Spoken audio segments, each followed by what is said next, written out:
आपके मन में भय पैदा करना मेरा उद्देश्य नहीं, लेकिन हम हकीकत से मुंह भी नहीं मोड़ सकते।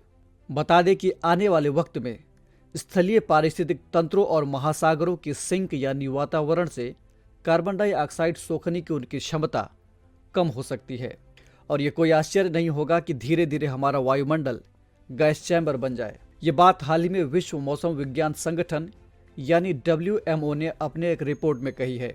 यह रिपोर्ट कार्बन डाइऑक्साइड के उत्सर्जन के बारे में है। नमस्कार, ध्येय टीवी की खास पेशकश न्यूज़ दिसार में आपका स्वागत है।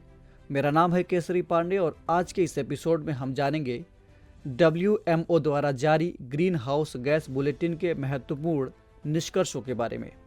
सबसे पहले जान लेते हैं कि रिपोर्ट के महत्वपूर्ण निष्कर्ष क्या रहे। इसके मुताबिक साल 2019-20 के दौरान कार्बन डाइऑक्साइड में वृद्धि साल 2018-19 के मुकाबले थोड़ी कम रही, लेकिन पिछले एक दशक के दौरान हुई औसत वार्षिक वृद्धि दर से अधिक रही। पिछले साल कार्बन डाइऑक्साइड के उत्सर्जन में जो कमी रही वो कोरोना के कारण दुनिया भर में लगाए गए लॉकडाउन के कारण हुआ। बात अगर मीथेन गैस और नाइट्रस ऑक्साइड यानी N2O के उत्सर्जन की बात करें तो साल 2019-20 के दौरान इन दोनों गैसों में वृद्धि 2018-19 के मुकाबले ज़्यादा रही और पिछले दशक के दौरान हुई औसत वार्षिक वृद्धि दर से भी अधिक रही। इस तरह साल 2020 में कार्बन डाइऑक्साइड की सांद्रता 413.2 भाग प्रति मिलियन तक पहुंच गई। ये पूर्व औद्योगिक स्तर का 149% है। मीथेन और नाइट्रस ऑक्साइड का स्तर क्रमशः 262% और 123% रही।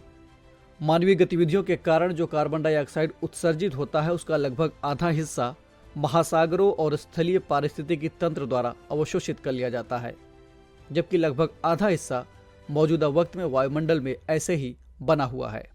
अब चिंता की बात यह है कि इन स्थलीय पारिस्थितिक तंत्रों और महासागरों की कार्बन डाइऑक्साइड को अवशोषित करने की क्षमता भविष्य में कम हो सकती है, ऐसा WMO का कहना है।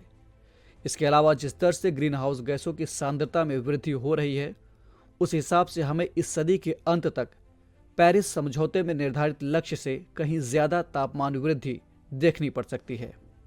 WMO के बारे में आपको बताएं तो ये संयुक्त राष्ट्र की एक विशेष एजेंसी है जिसकी स्थापना 23 मार्च 1950 को की गई थी। ये मौसम, जलवायु, परिचालन जल और समुद्र विज्ञान एवं वायुमंडलीय रसायन विज्ञान जैसे अन्य संबंधित भूभौतिकीय विज्ञानों के लिए समर्पित है। WMO द्वारा 191 देशों और क्षेत्रों में राष्ट्रीय मौसम विज्ञान और जल विज्ञान सेवाओं संबंधी गतिविधियों का समन्वय किया जाता है।